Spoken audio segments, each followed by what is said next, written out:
새벽 4시. 일본 상공 3만 피트. 갑자기 기내 방송이 터졌습니다. 도쿄공항 전면 폐쇄.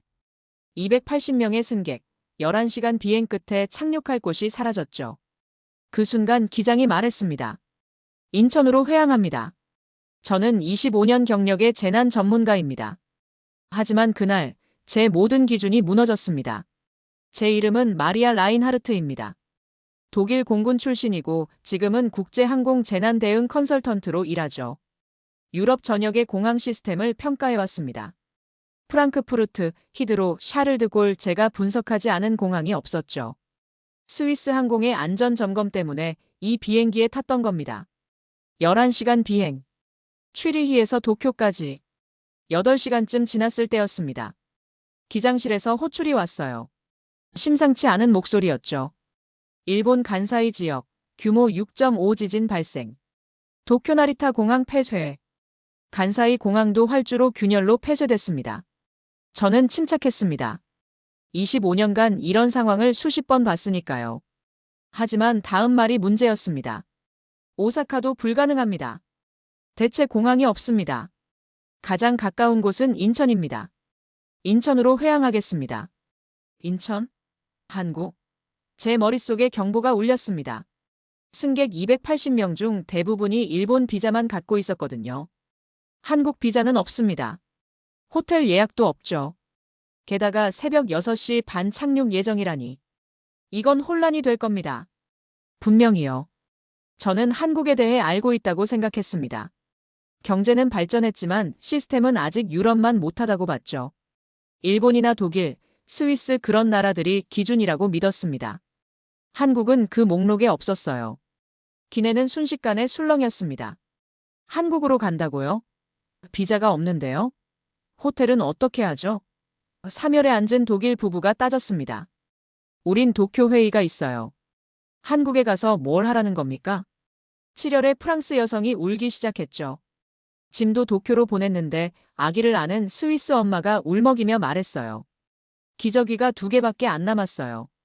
분유도 떨어졌고요. 어떡하죠? 12열에 영국 남성은 화를 냈습니다. 한국어는 한마디도 못하는데 어떻게 하라는 겁니까? 저는 객실 승무원들과 함께 승객들을 진정시켰습니다. 하지만 솔직히 저도 확신이 없었어요. 한국 공항이 이 상황을 감당할 수 있을까? 280명의 외국인. 비자 없음. 새벽 시간. 준비 시간 제로. 게다가 유아 15가족, 휠체어 승객 7명, 당뇨 환자 3명까지 포함돼 있었습니다. 유럽이었다면 최소 12시간은 걸렸을 겁니다. 각 부처 간 승인, 호텔 배정, 통역 인력 배치, 의료 지원 준비. 제가 아는 시스템으로는 불가능했죠. 특히 새벽 시간이라면 더더욱요. 공무원들 출근도 안 했을 시간 아닙니까? 제 머릿속에는 최악의 시나리오가 그려졌습니다. 공항 로비에서 12시간 대기. 언어 소통 불가. 아기들 울음소리. 노인들 쓰러짐. 책임자 부재. 어쩔 수 없습니다라는 말만 반복되는 상황. 유럽에서도 봤던 광경이었죠. 1시간 30분이 지났습니다. 창밖으로 불빛이 보이기 시작했어요. 인천이었습니다. 새벽 어둠 속 끝없이 펼쳐진 도시의 조명. 너무 정렬돼 있었습니다. 이상할 정도로요. 격자처럼 반듯한 도로망. 일정한 간격의 가로등. 계획된 듯한 건물 배치. 이 야경은 뭐지? 저는 혼잣말을 했습니다. 유럽 도시들은 역사적으로 형성돼서 불규칙하죠. 하지만 저 아래 펼쳐진 한국의 야경은 달랐습니다. 이 나라는 우리가 아는 나라가 아닐지도 모른다. 그런 생각이 스쳤습니다. 관제탑과의 교신이 시작됐습니다. 저는 기장실 뒤에서 듣고 있었죠. 스위스 에어 812편, 인천타워입니다. 게이트 214번 배정 완료. 지상팀 12명 대기 중.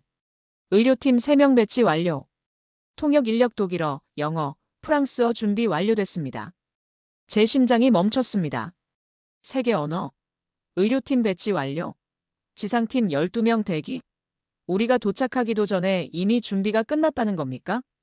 어떻게 이렇게 빨리 조직할 수 있었던 겁니까? 관제탑의 목소리는 군부대 같았습니다.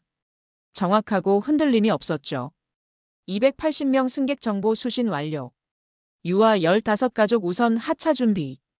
휠체어 7대 배치. 버스 5대 대기 중입니다. 관제사는 계속 말했습니다. 마치 이미 계획된 작전을 실행하는 것처럼요. 기장이 저를 돌아봤습니다. 이상하지 않나요? 어떻게 이렇게 빨리?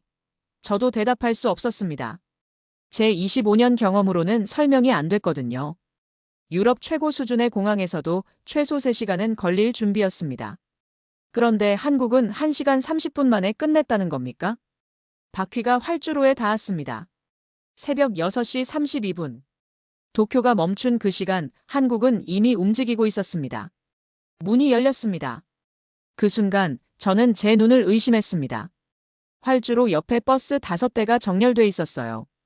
그뿐이 아니었습니다. 휠체어 7대, 유모차 10대, 의료 장비를 실은 카트 모든 게 이미 배치돼 있었죠. 새벽 6시 30분이었습니다. 어떻게 이게 가능한 겁니까? 지상팀 12명이 계단 아래 대기하고 있었습니다. 유니폼이 깔끔했어요. 손에는 태블릿이 들려 있었죠. 우리를 기다린 게 아니라 저는 중얼거렸습니다. 이미 알고 준비한 거야. 첫 번째 승객이 내리기 시작했습니다. 휠체어를 탄 독일 할머니였죠. 직원 2명이 즉시 다가갔습니다. 굿모닝, 프라우. 비티 폴로우 미 플리즈. 독일어였습니다. 완벽한 발음이었어요. 제 옆을 지나가던 프랑스 가족에게 다른 직원이 다가갔습니다. 몽주르. 제 비부자대? 프랑스어였습니다. 그 직원은 아기를 보더니 미소를 지었죠. 베베? 누자봉 푸아파레 뿌르 레베베. 유아 전용 버스가 따로 있다는 말이었습니다. 저는 멍하니 서 있었습니다. 세계 언어 동시 지원? 이건 대형 국제공항에서도 쉽지 않은 일이었죠. 프랑크푸르트 공항도 통역사 배치에 최소 2시간은 걸렸습니다. 그런데 한국은 새벽 6시 반에 이미 준비를 끝냈다는 겁니까? 입국장으로 이동했습니다. 280명의 승객이 줄을 섰죠. 저는 각오했습니다. 최소 3시간은 걸릴 거야. 비자가 없는 외국인 280명. 유럽이라면 하루는 걸렸을 겁니다. 그런데 입국 심사대가 이상했습니다. 부스가 10개나 열려 있었어요. 새벽인데도요. 그리고 각 부스마다 직원이 2명씩 배치돼 있었습니다. 한 명은 심사, 한 명은 통역. 제 차례가 왔습니다. 여권을 내밀었죠. 직원이 태블릿을 확인하더니 말했습니다. 스위스 에어 812편이시죠? 임시 체류 허가 도장 찍어드리겠습니다. 10초였습니다. 제 여권에 72시간 임시 비자 도장이 찍혔어요. 저는 얼어붙었습니다. 10초? 설명도 없이? 서류 작성도 없이? 이게 말이 됩니까? 뒤에 서 있던 독일 부부도 똑같았습니다. 프랑스 가족도 마찬가지였죠. 아기를 안고 있던 엄마는 눈물을 흘렸습니다.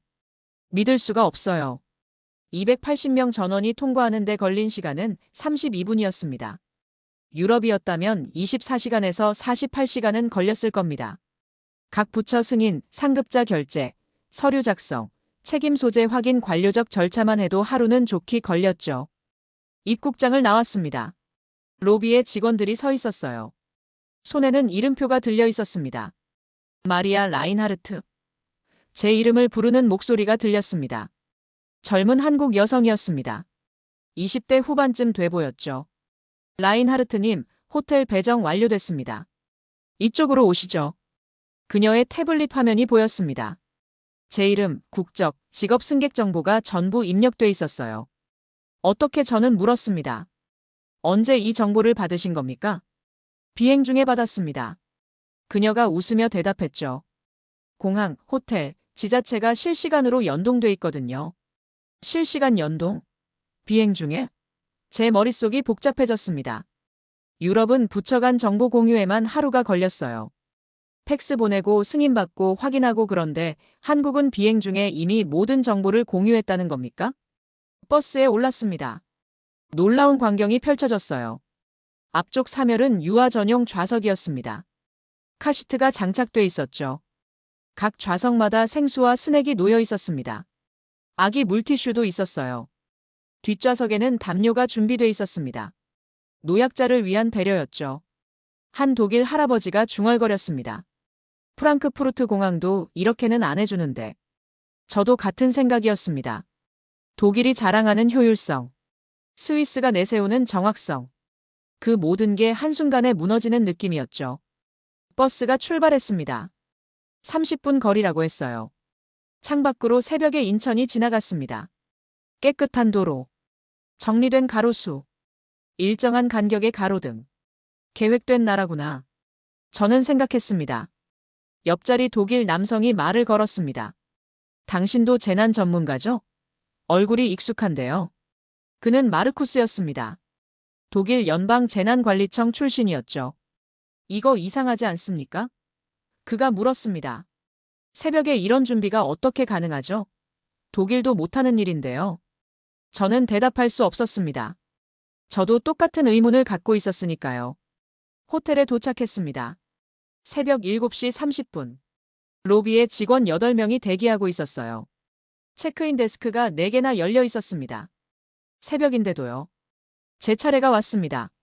라인하르트님, 룸키 드리겠습니다. 17층 1704호입니다. 직원이 웃으며 건넸죠. 그리고 작은 봉투를 하나 더 주었습니다. 필요하실 것 같아서 준비했습니다. 방에 들어갔습니다. 침대가 깔끔했어요. 그런데 제 눈에 들어온 건 침대가 아니었습니다. 책상 위에 놓인 물건들이었죠.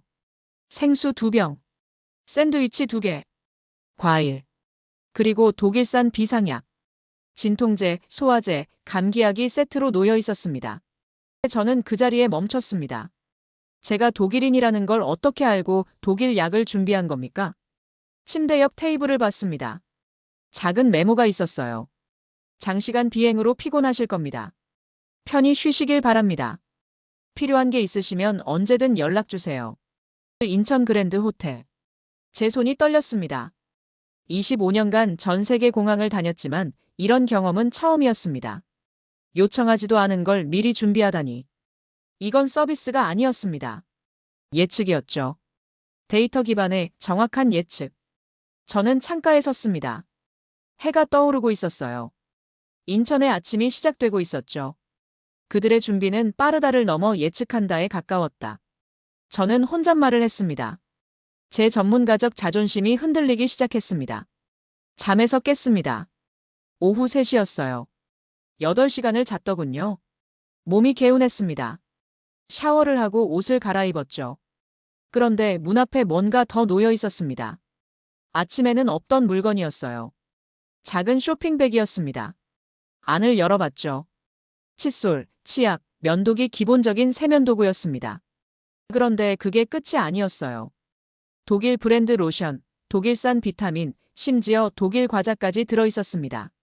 제 손이 또 떨렸습니다. 어떻게 내가 뭘 좋아하는지까지 알고 준비한 거야? 요청하지도 않았는데. 말하지도 않았는데. 이건 서비스가 아니었습니다. 분석이었죠. 전화를 걸었습니다. 프런트 데스크로요. 여보세요. 1704호입니다. 방에 놓인 물건들은 어떻게? 걱정하지 마세요. 직원이 밝게 대답했습니다.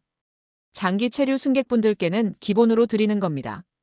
국적별로 선호도 조사를 해서 준비하거든요. 국적별 선호도? 제 머릿속이 복잡해졌습니다. 그럼 다른 승객들도? 네, 프랑스 승객분들께는 프랑스 브랜드로, 영국 승객분들께는 영국 제품으로 준비했습니다. 그녀는 당연하다는 듯 말했죠. 저는 전화를 끊었습니다. 한참을 멍하니 앉아 있었어요. 280명. 국적이 다 달랐습니다. 그런데 각 국적별로 물품을 준비했다고요? 이건 특별 대응이 아닙니까? 로비로 내려갔습니다. 다른 승객들을 만나고 싶었죠. 제가 느낀 게 착각인지 확인하고 싶었습니다. 소파에 프랑스 가족이 앉아 있었어요. 아기를 안고 있던 그 엄마였습니다. 옆에는 아기 침대가 놓여 있었죠. 접이식이 아니었습니다. 제대로 된 유아용 침대였어요. 실례합니다. 저는 다가갔습니다. 방은 괜찮으셨습니까? 오 마이 갓.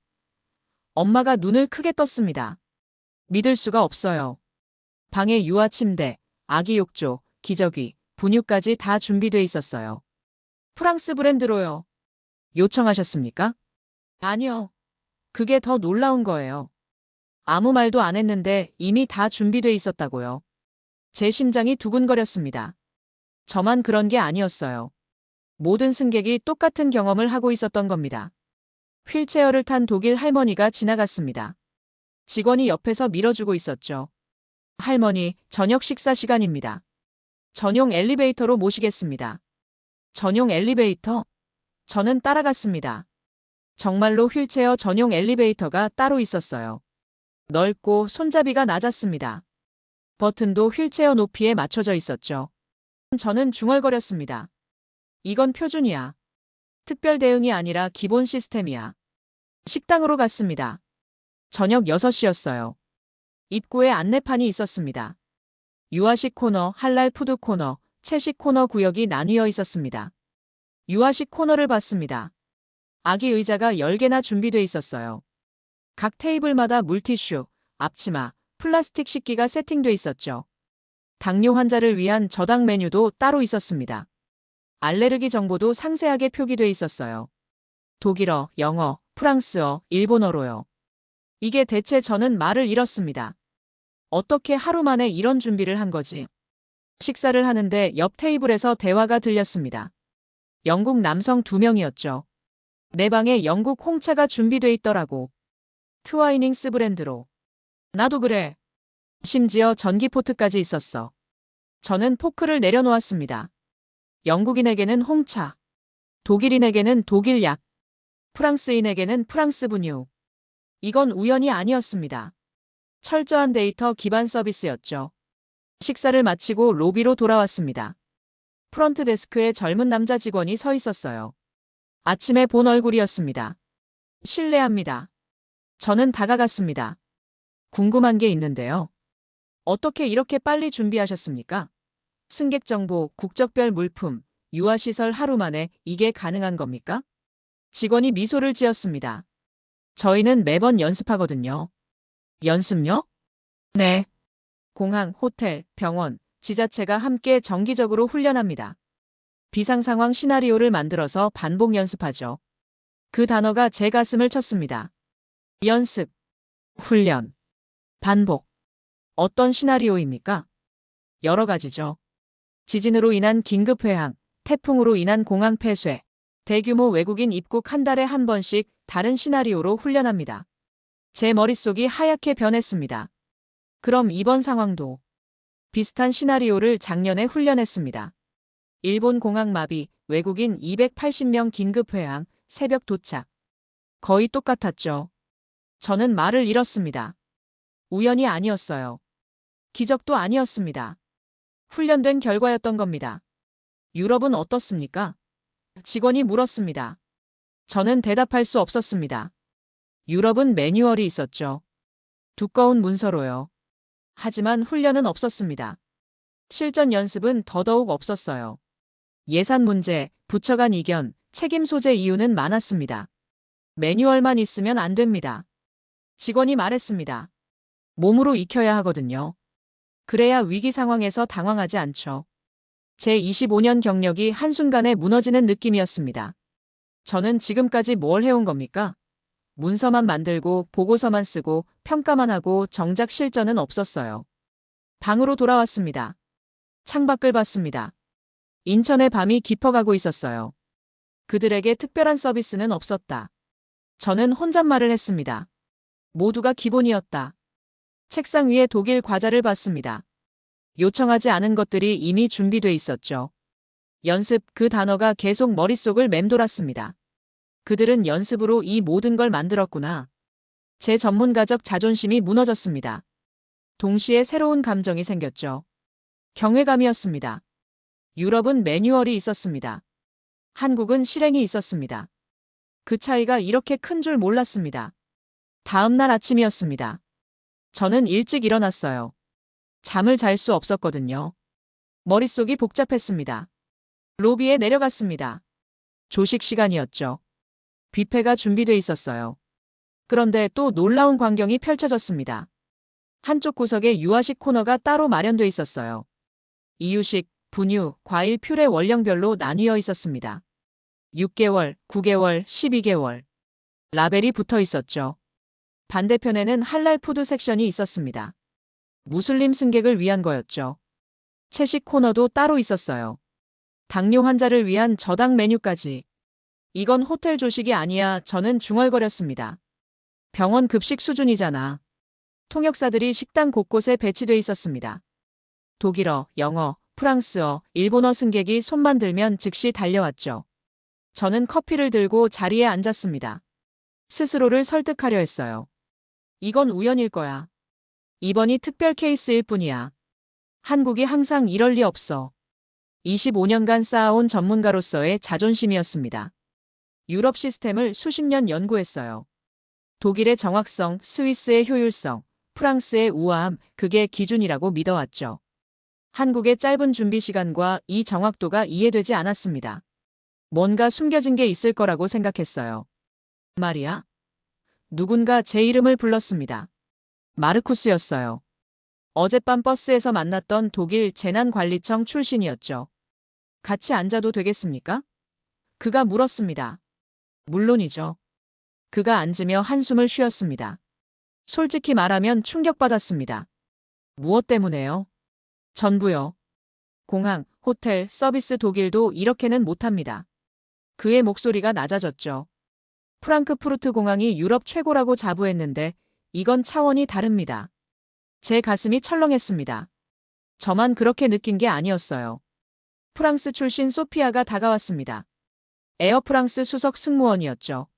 15년 경력이었습니다. 실례합니다. 대화에 끼어들어도 될까요? 앉으세요.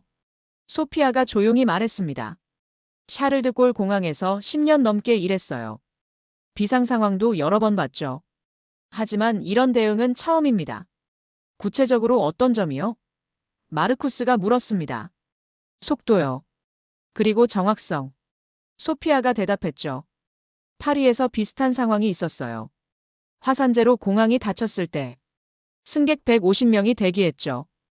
호텔 배정에만 8시간 걸렸습니다. 통역은 없었고요.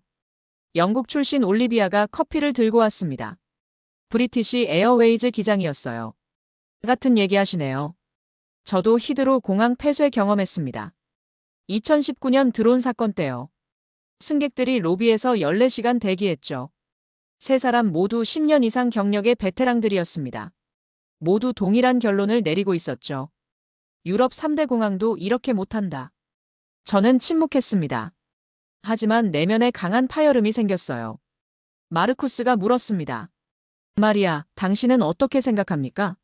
재난 대응 전문가로서요. 저는 한참을 망설였습니다. 솔직히 저도 설명이 안 됩니다. 무엇이요? 준비 시간이요. 우리가 회항 결정한 게 새벽 4시였습니다. 착륙이 6시 반. 2시간 30분밖에 없었죠. 그런데 280명분의 호텔, 통역, 의료팀, 버스, 국적별 물품까지 어떻게 2시간 반 만에 준비한 겁니까? 올리비아가 고개를 끄덕였습니다. 저도 그게 이상했어요. 영국이라면 최소 24시간은 걸렸을 겁니다. 프랑스는 48시간이죠.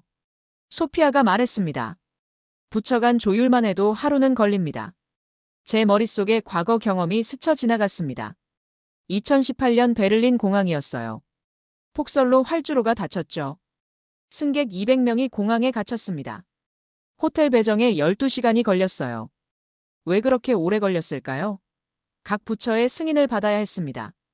예산 담당, 외교부, 이민국 모두 따로 움직였죠. 통역사는 없었습니다. 예산이 없었거든요. 승객들은 영어로만 소통해야 했어요. 식사? 그것도 문제였습니다. 할랄 푸드나 채식 같은 건 고려 대상이 아니었죠. 어쩔 수 없다는 말만 반복됐습니다. 시스템이 안 맞으면 못한다는 게 유럽의 문제입니다. 마르쿠스가 말했습니다. 각 부처가 따로 놀거든요. 책임 소재 때문이죠. 소피아가 덧붙였습니다. 누가 먼저 움직이면 책임을 져야 하니까 아무도 안 움직입니다. 올리비아가 한숨을 쉬었습니다. 영국도 마찬가지예요. 브렉시트 이후 더 심해졌죠. 부처 간 소통이 거의 안 됩니다. 저는 가만히 듣고 있었습니다. 모두 사실이었어요. 유럽의 시스템은 평화로운 상황에서는 잘 작동했습니다. 하지만 위기 상황에서는 느렸죠. 그런데 한국은 달랐습니다. 마르쿠스가 말했습니다. 누가 먼저랄 것도 없이 모두가 움직였어요. 공항, 호텔, 병원, 지자체 마치 하나의 팀처럼요. 어떻게 그게 가능하죠? 소피아가 물었습니다. 저는 어제 직원이 했던 말을 떠올렸습니다. 연습한다고 했어요. 정기적으로 훈련한답니다. 훈련요? 마르쿠스가 눈을 크게 떴습니다. 비상 시나리오를? 네. 공항, 호텔, 병원이 함께요. 한 달에 한 번씩 다른 상황으로 반복 훈련한답니다. 세 사람 모두 침묵했습니다. 충격받은 표정이었죠. 독일은 그런 훈련 안 합니다. 마르쿠스가 조용히 말했습니다. 예산이 없거든요. 각 기관이 따로 움직이고요. 프랑스도 마찬가지입니다. 소피아가 고개를 저었죠. 훈련은 문서로만 존재합니다. 영국도요. 올리비아가 쓴웃음을 지었습니다. 그 순간 저는 깨달았습니다. 유럽은 기술이 있었어요. 돈도 있었습니다. 하지만 움직이지 않았죠. 각 부처가 따로 놀았고 책임을 회피했으며 훈련은 하지 않았습니다. 한국은 달랐습니다. 기술보다 사람을 먼저 움직였어요. 부처가 연동됐고 책임을 나눴으며 훈련을 반복했죠. 우리는 왜 이런 걸 못 만든 거죠? 소피아가 물었습니다. 저는 대답할 수 없었습니다. 25년간 유럽 시스템을 최고라고 믿어왔으니까요. 혹시 마르쿠스가 조심스럽게 말했습니다. 우리가 뒤처진 건 아닐까요? 그 단어가 제 가슴을 쳤습니다. 뒤처졌다. 전문가로서 가장 하고 싶지 않은 말이었죠. 하지만 부정할 수 없었습니다. 지난 이틀간 본 모든 것이 증거였으니까요. 저는 조용히 자리에서 일어났습니다. 실례하겠습니다. 방으로 돌아왔습니다. 창밖을 봤어요. 인천의 거리가 보였습니다. 정돈된, 계획된, 준비된 도시. 내 평생 믿어온 기준이 흔들렸어 저는 혼잣말을 했습니다. 그 순간 제 안에서 처음으로 패배감이 느껴졌습니다. 이틀째 밤이었습니다. 저는 방에서 업무 메일을 정리하고 있었어요. 밤 10시 반쯤 됐을 때였죠. 갑자기 노크 소리가 들렸습니다. 누구세요? 룸서비스입니다. 문을 열었습니다. 젊은 여직원이 카트를 밀고 서 있었어요. 샌드위치, 과일, 주스가 담겨 있었죠. 그리고 유아 분유 2캔. 저 주문하지 않았는데요. 혹시 늦게 드실까봐 준비했습니다. 그녀가 웃으며 말했습니다. 아기분도 계시잖아요. 제 심장이 멈췄습니다. 아기요? 저는 혼자인데요. 아, 죄송합니다. 옆방 손님 것이었네요. 그녀가 당황하더니 카트를 밀고 옆방으로 갔습니다. 저는 문을 닫고 멍하니 섰습니다. 그리고 깨달았죠. 분유 브랜드 프랑스 거였어. 옆방은 어제 본 프랑스 가족이 묵고 있었습니다. 호텔은 어떻게 그들이 어떤 브랜드를 쓰는지 알았을까요? 주문도 안 했는데 밤 10시 반에 배달을 한 겁니까? 잠이 오지 않았습니다. 머릿속이 복잡했어요. 저는 노트북을 열고 지난 이틀을 정리하기 시작했습니다. 새벽 도착 2시간 반 만에 호텔 배정. 비자 10조 처리 국적별 맞춤 물품 유아 시설 완비 다국어 통역 상시 배치 그리고 지금 밤중 예측 서비스까지. 이건 서비스 산업이 아니야. 저는 중얼거렸습니다. 생명을 다루는 사람들의 움직임이야. 다음 날 아침이었습니다. 조식을 먹으러 내려갔죠. 식당 입구에서 프랑스 엄마를 만났습니다. 좋은 아침이에요. 제가 인사했습니다. 오, 마리아. 그녀가 환하게 웃었습니다. 어젯밤 정말 놀랐어요. 분유랑 샌드위치를 갖다 줬거든요. 주문하셨습니까? 아니요. 그게 더 신기한 거예요. 아기가 밤에 깨서 분유가 필요했는데 마침 가져다 준 거예요. 어떻게 알았는지. 제 등에 소름이 돋았습니다. 우연이 아니었어요. 아기 동반 가족. 맘시간대. 분유 소진 예상. 모두 데이터로 계산된 서비스였던 겁니다. 식당으로 들어갔습니다. 유아식 코너에 엄마들이 모여 있었어요. 서로 놀라운 표정으로 얘기하고 있었죠. 제 방에 아기 욕조가 있었어요. 저는 기저귀 3팩이 준비돼 있더라고요. 물티슈까지 있었어요. 우리 아기 피부에 맞는 브랜드로요. 모두 요청하지 않은 것들이었습니다. 하지만 정확하게 필요한 것들이었죠. 저는 커피를 들고 창가 자리에 앉았습니다. 휠체어를 탄 독일 노부부가 들어왔어요. 직원이 즉시 다가갔습니다. 좋은 아침입니다. 이쪽으로 안내해드리겠습니다. 그는 휠체어를 밀며 전용 테이블로 갔습니다. 테이블 높이가 낮았어요. 휠체어가 들어가기 편하게 설계돼 있었죠. 식사는 제가 준비해드리겠습니다. 어르신, 당뇨 있으시죠? 저당 메뉴로 가져오겠습니다. 독일 할아버지가 놀란 표정을 지었습니다. 어떻게 제가 당뇨라는 걸 아십니까? 입국 시 의료 정보를 공유받았습니다. 인슐린 냉장 보관도 해드렸고요. 할아버지가 할머니를 바라봤습니다. 두 사람 모두 말을 잃었죠. 저도 마찬가지였습니다. 의료 정보까지 공유돼 있다고요? 공항에서 호텔로? 이건 개인정보 보호 문제가 아닙니까? 하지만 달랐습니다. 승객의 안전을 위한 정보 공유였어요. 책임 회피가 아니라 책임 분담이었죠. 영국 남성이 제 옆 테이블에 앉았습니다. 어제 본 사람이었어요. 놀랍지 않습니까? 그가 말했습니다. 네, 정말로요. 제 방에 혈압약이 준비돼 있었어요. 제가 고혈압이 있거든요. 어떻게 알았는지 그가 고개를 저었습니다. 런던에서도 이런 대응은 못 봤습니다. 일본 부부가 지나갔습니다. 직원이 일본어로 인사했죠. 오하요 고자이마스. 오차와 오니길이 준비돼 있습니다. 일본 음식이 따로 준비돼 있었어요. 녹차, 주먹밥, 된장국 일본인들이 익숙한 메뉴였습니다. 저는 포크를 내려놓았습니다. 이들은 하나라도 빠뜨리지 않는구나. 승객들의 표정을 봤습니다.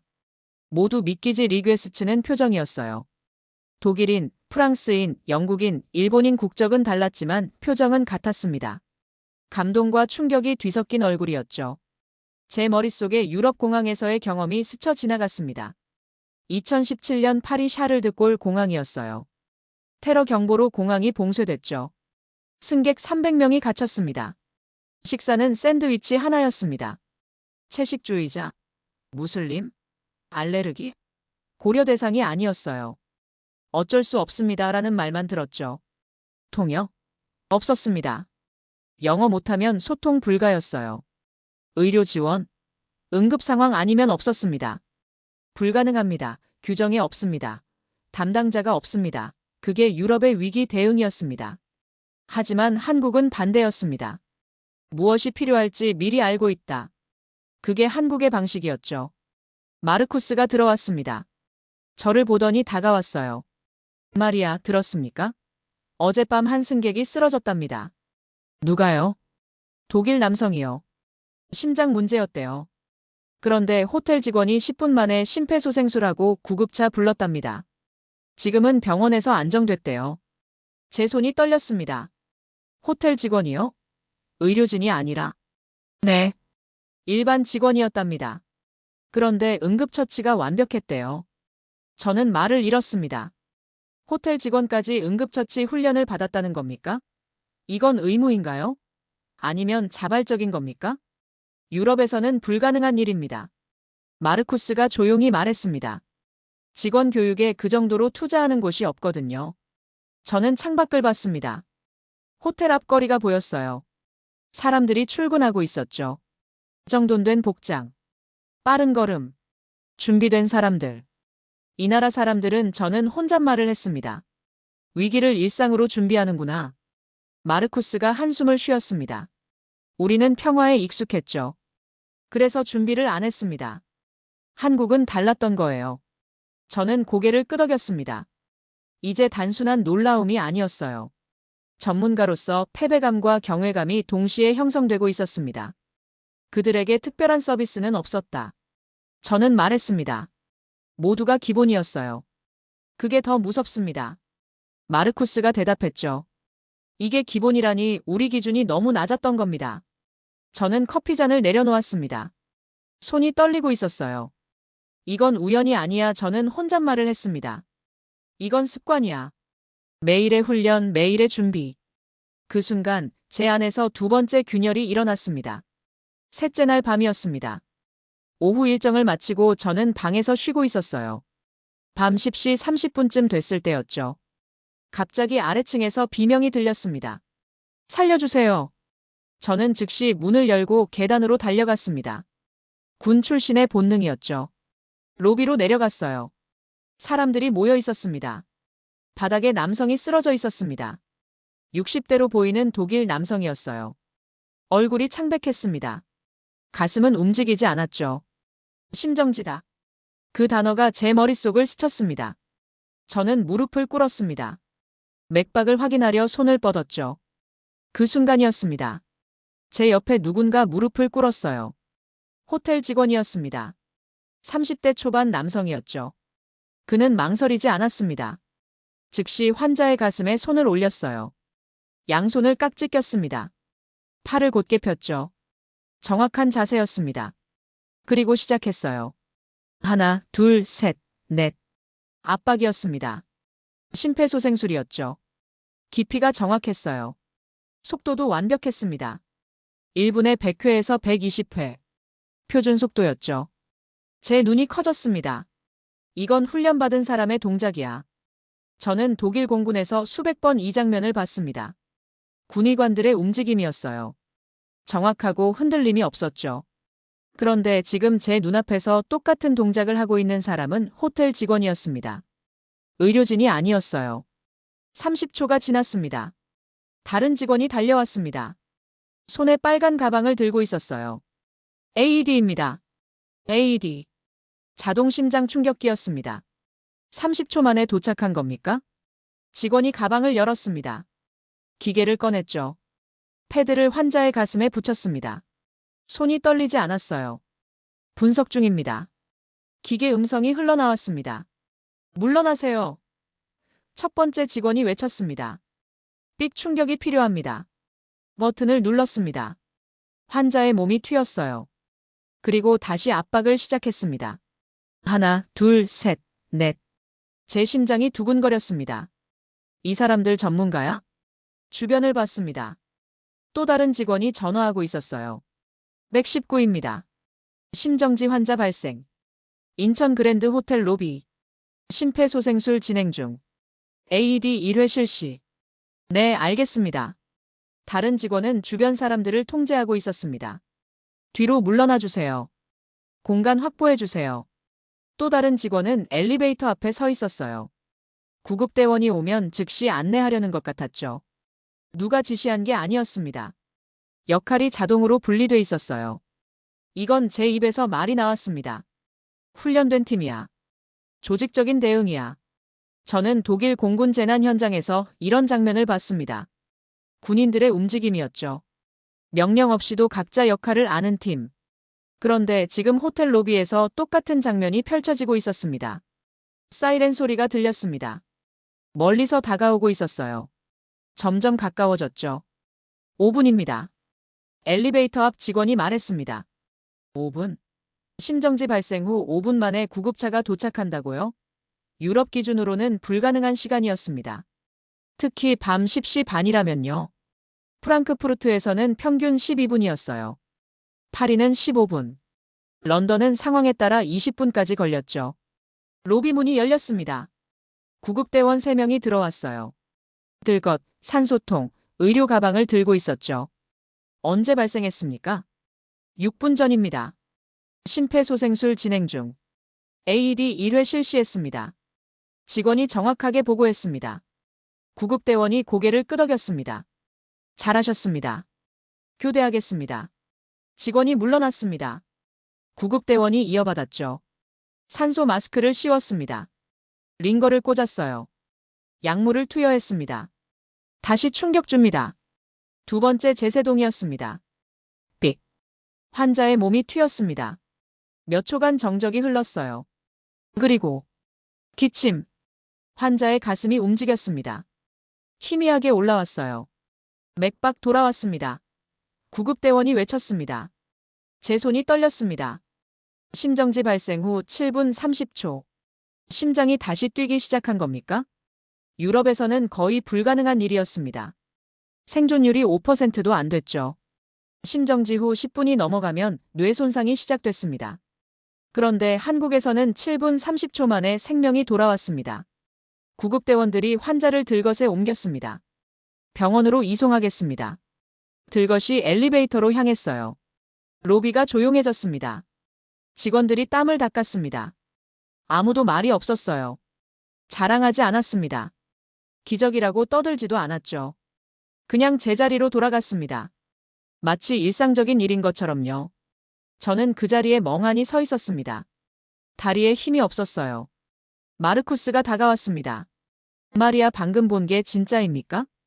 저는 대답할 수 없었습니다. 호텔 직원이 완벽한 심폐소생술을 했습니다. AED는 30초 만에 도착했고요. 구급차는 5분 만에 왔습니다. 심장은 7분 30초 만에 돌아왔습니다. 그가 계속 말했습니다. 독일에서는 불가능한 일입니다. 직원 교육도, 구급차 속도도, 생존율도 전부 불가능합니다. 소피아가 계단에서 내려왔습니다. 저 위에서 봤어요. 믿을 수가 없어요. 직원들이 팀워크가 군대 수준이었어요. 올리비아도 왔습니다. 런던에서 10년 넘게 일했지만 저런 대응은 처음입니다. AED가 30초 만에 온다고요? 영국은 평균 4분입니다. 저는 여전히 말이 없었습니다. 머릿속이 복잡했어요. 내가 움직이기도 전에 저는 혼잣말을 했습니다. 그들은 이미 행동하고 있었어. 제군 경력이 무색했습니다. 25년 재난 전문가 경력도 의미가 없었어요. 호텔 직원이 제게 다가왔습니다. 아까 심폐소생술을 했던 그 남성이었죠. 괜찮으십니까? 놀라셨죠? 당신은, 저는 물었습니다. 의료진입니까? 아닙니다. 호텔 직원입니다. 어떻게 그렇게 정확하게 대응할 수 있었습니까? 그가 웃었습니다. 저희는 매번 연습하거든요. 그 단어였습니다. 연습.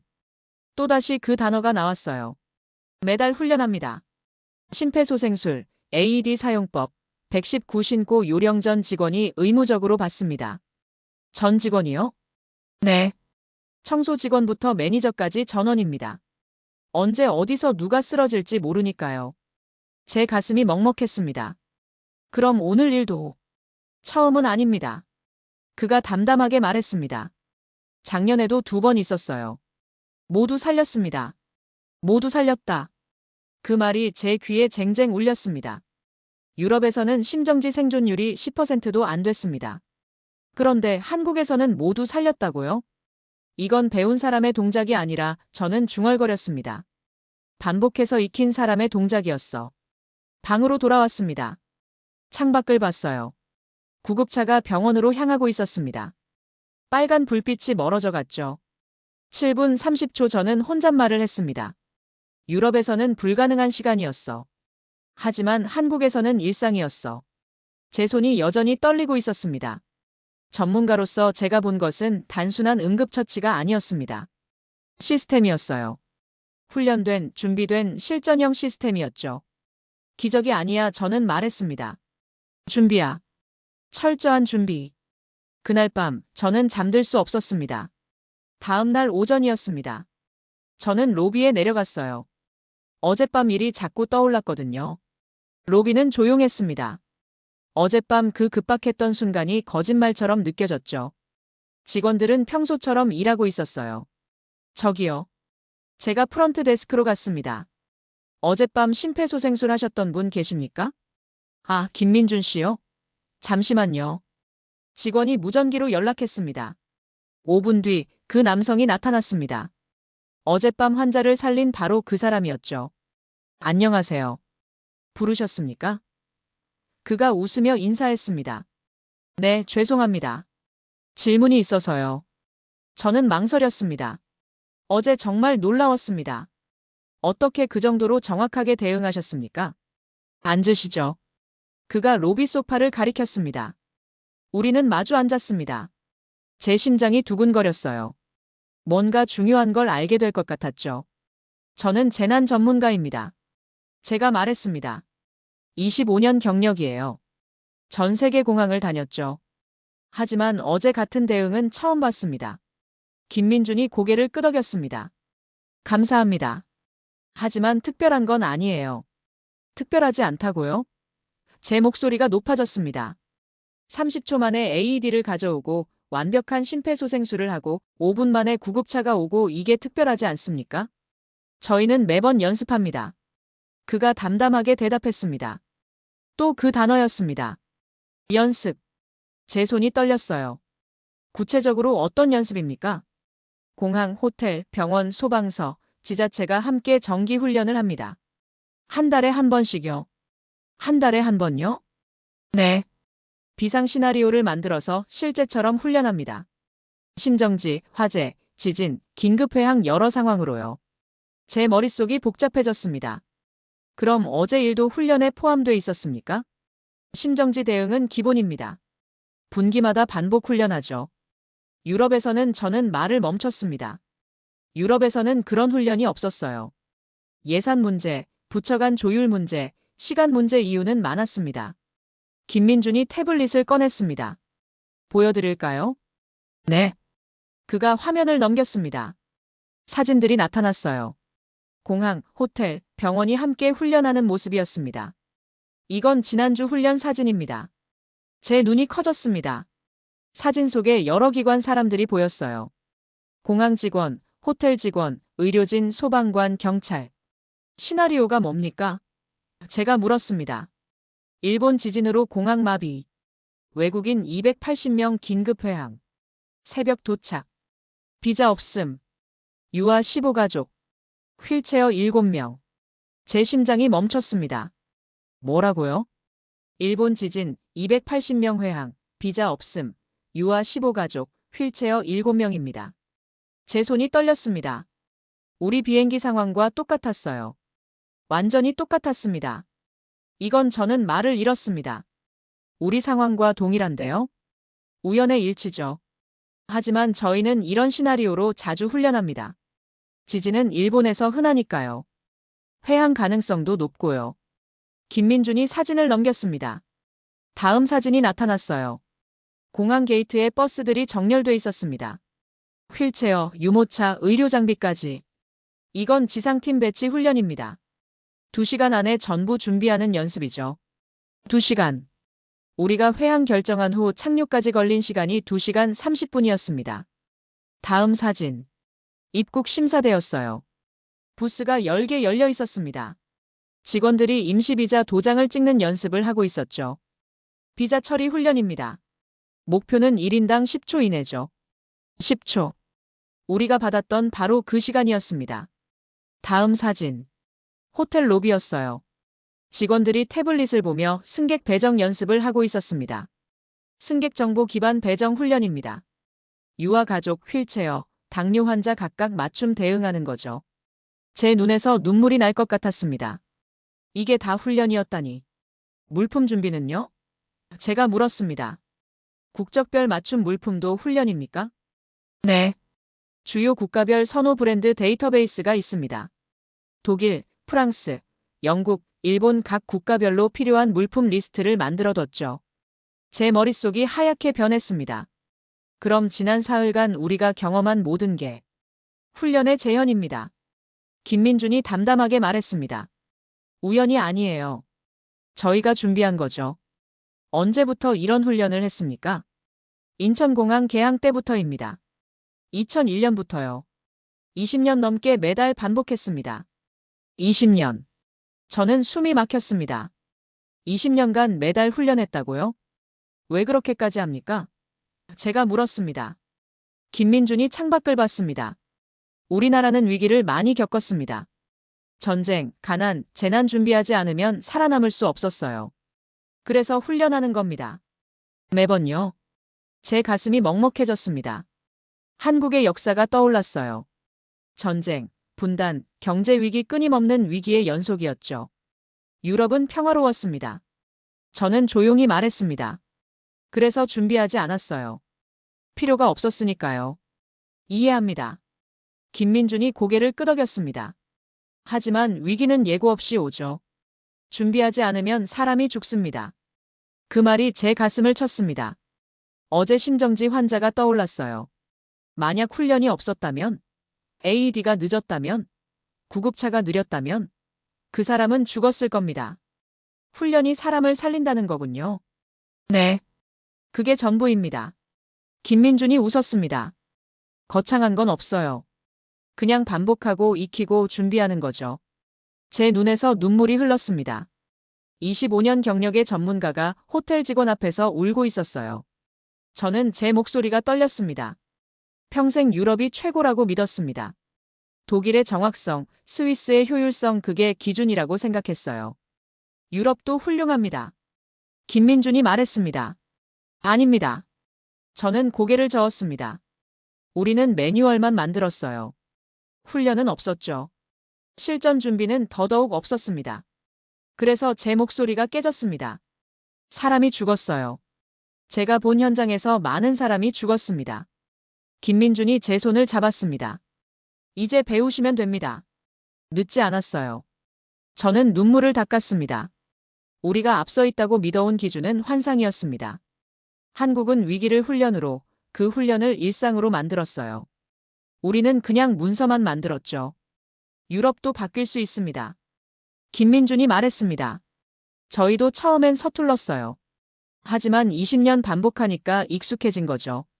제 머릿속에 독일, 프랑스, 영국 공항이 떠올랐습니다. 훌륭한 시설, 최신 장비, 두꺼운 매뉴얼 하지만 훈련은 없었어요. 기적을 바라지 않았군요. 저는 중얼거렸습니다. 기적을 준비한 거였어요. 맞습니다. 김민준이 웃었습니다. 기적은 만드는 겁니다. 훈련으로요. 저는 일어났습니다. 김민준에게 고개를 숙였죠. 감사합니다. 제 인생에서 가장 중요한 교훈을 배웠습니다. 방으로 돌아왔습니다. 노트북을 열었어요. 보고서를 쓰기 시작했습니다. 한국의 위기 대응 시스템은 기술이 아니다. 훈련이다. 20년간 매달 반복된 실전형 훈련의 결과다. 공항, 호텔, 병원, 소방, 지자체가 하나의 팀으로 움직인다. 이것이 유럽이 배워야 할 진짜 선진 시스템이다. 제 손이 떨렸습니다. 전문가로서 가장 하기 싫은 말을 쓰고 있었죠. 유럽은 뒤처졌다. 한국이 앞서 있다. 그 문장을 쓰는 순간 제 25년 자존심이 무너졌습니다. 동시에 새로운 존경이 생겼습니다. 한국에 대한 깊은 존경이었습니다. 마지막 날 오후였습니다. 저는 인천공항 전망대에 있었어요. 출국이 내일이었거든요. 한국에서의 마지막 시간이었죠. 활주로가 보였습니다. 비행기들이 이착륙하고 있었어요. 정확한 간격, 완벽한 타이밍 아름다웠습니다. 좋은 풍경이죠? 누군가 옆에서 말했습니다. 돌아봤습니다. 70대로 보이는 한국 노인이었어요. 깔끔한 양복을 입고 있었죠. 네, 아름답습니다. 제가 대답했습니다. 저기 보이는 게 뭔지 아십니까?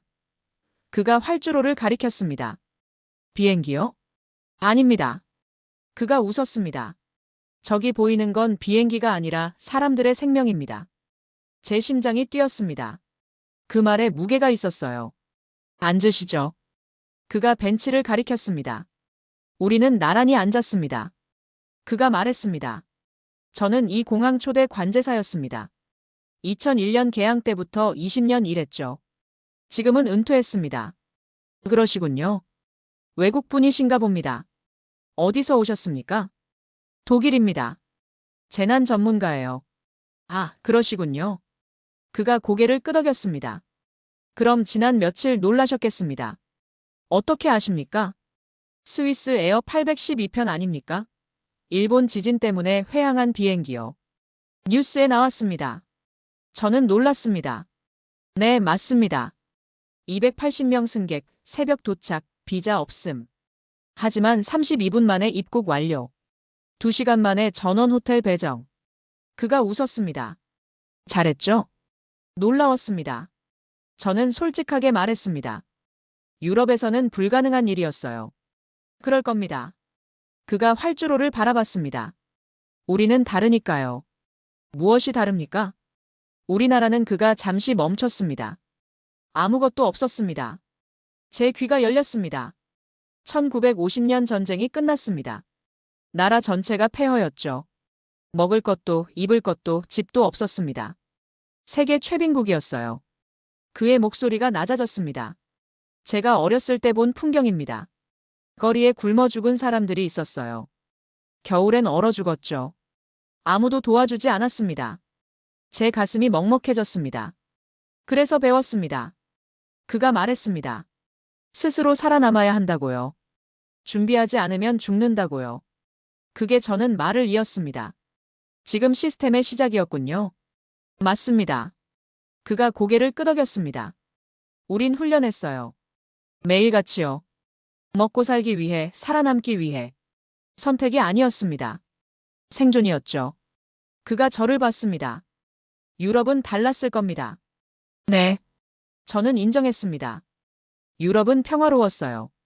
전쟁이 끝난 뒤 안정됐죠. 시스템은 천천히 만들어졌습니다. 그게 차이입니다. 그가 말했습니다.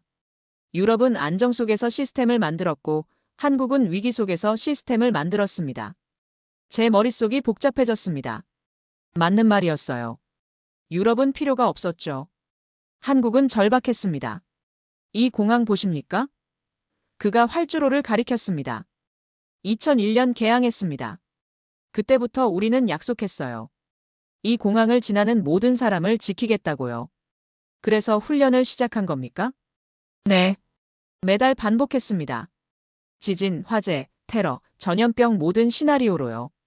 20년 넘게 한 번도 빠짐없이 훈련했습니다. 왜 그렇게까지 하십니까? 우린 비행기를 관리하지 않습니다. 그가 말했습니다. 비행기 안에 사람을 관리하죠. 그 문장이 제 가슴을 쳤습니다. 숨이 막혔어요. 당신네 유럽은 규정을 관리합니다. 그가 계속 말했습니다. 절차, 문서, 승인 그게 중요하죠. 하지만 우리는 사람이 중요합니다. 사람이 살아야 하니까요. 저는 말을 잃었습니다. 지난 사흘이 떠올랐어요. 유아 침대, 독일 약, 밤중 분유, 심폐소생술 모든 순간이 사람 중심이었습니다. 한국 시스템의 철학은 저는 중얼거렸습니다. 사람을 먼저 보는 거였군요. 맞습니다. 그가 웃었습니다. 우린 가난했습니다. 기술도 없었죠. 하지만 사람은 있었어요. 그래서 사람을 키웠습니다. 훈련시켰죠. 그게 우리가 가진 전부였으니까요. 제 눈에서 눈물이 흘렀습니다. 한국은 기술의 나라가 아니었어요. 생존의 나라였습니다. 좋은 표현입니다. 그가 고개를 끄덕였습니다. 우린 생존 때문에 강해진 나라죠. GDP도 좋고 기술도 좋지만 진짜 힘은 여기서 나옵니다. 그가 가슴을 가리켰습니다. 사람을 지키려는 집요함에서요. 저는 더 이상 참을 수 없었습니다. 울었어요. 25년 경력의 전문가가 낯선 노인 앞에서 울고 있었습니다. 유럽이 배워야 합니다. 저는 말했습니다. 우리가 앞서 있다고 믿었지만 틀렸어요. 한국이 훨씬 앞서 있습니다. 아닙니다. 그가 제 손을 잡았습니다. 앞서거나 뒤서는 게 아닙니다. 다른 겁니다. 유럽은 유럽대로, 한국은 한국대로 최선을 다한 거죠. 하지만 사람을 살리는 건 저는 말했습니다. 한국이 더 잘합니다. 제가 봤어요. 7분 30초 만에 심장을 되살리는 나라. 새벽에 280명을 받아주는 나라. 이게 진짜 선진국입니다. 감사합니다. 그가 조용히 말했습니다. 하지만 우린 자랑하지 않습니다. 그냥 할 뿐이죠. 매일 반복해서요. 비행기 한 대가 이륙했습니다. 활주로를 달리더니 하늘로 올라갔어요. 아름다웠습니다. 저 불빛이 보입니까? 그가 활주로를 가리켰습니다. 저건 비행기 불빛이 아닙니다. 생명을 위한 불빛이에요. 누군가의 아버지, 어머니, 아들, 딸 그들을 안전하게 보내는 불빛입니다. 제 가슴이 뜨거워졌습니다. 이제 알겠습니다. 한국의 힘이 어디서 나오는지요. 어디서 나옵니까? 생존에서요. 저는 대답했습니다. 전쟁, 가난, 재난 끊임없는 위기 속에서 살아남기 위해 만든 힘. 그게 지금의 한국을 만들었습니다. 맞습니다. 그가 일어났습니다. 이제 유럽도 준비하십시오. 위기는 예고 없이 오니까요. 저도 일어났습니다. 그에게 깊게 고개를 숙였죠. 감사합니다. 제 인생을 바꿔주셨습니다. 아닙니다. 그가 웃었습니다. 당신이 스스로 깨달은 겁니다. 그는 떠났습니다. 저는 한참을 활주로를 바라봤어요. 72시간이었습니다. 단 사흘. 하지만 제 모든 기준이 바뀌었습니다. 한국은 기술로 움직이는 나라가 아니었습니다. 훈련으로, 준비로, 그리고 무엇보다 사람을 먼저 생각하는 마음으로 움직이는 나라였죠. 인천공항의 차가운 활주로, 불빛, 호텔 로비에서의 심장. 박동, 분유 한 캔, 한마디 배려까지 그 모든 순간이 제게 하나의 결론을 남겼습니다. 한국은 위기를 겪고 살아남기 위해 스스로를 단련한 나라입니다. 그 과정에서 어떤 위기 속에서도 사람을 지키는 법을 배운 나라였죠. 저는 노트북을 열었습니다. 마지막 문장을 썼어요. 유럽은 매뉴얼로 시스템을 만들었다. 한국은 생존으로 시스템을 만들었다. 이제 유럽이 배워야 할 때다. 한국에서 손이 떨렸습니다. 전문가로서 가장 어려운 문장이었죠. 하지만 진실이었습니다. 저는 창밖을 봤습니다. 해가 지고 있었어요. 한국에서의 마지막 저녁이었습니다. 감사합니다, 한국. 저는 혼잣말을 했습니다. 제게 진짜 선진국이 무엇인지 가르쳐줘서요. 그날 밤, 저는 한국을 떠났습니다. 하지만 한국은 제 가슴 속에 남았습니다. 그리고 유럽으로 돌아가 외쳤습니다. 우리가 배워야 합니다. 한국에서. 그것이 제가 할 수 있는 유일한 보답이었습니다.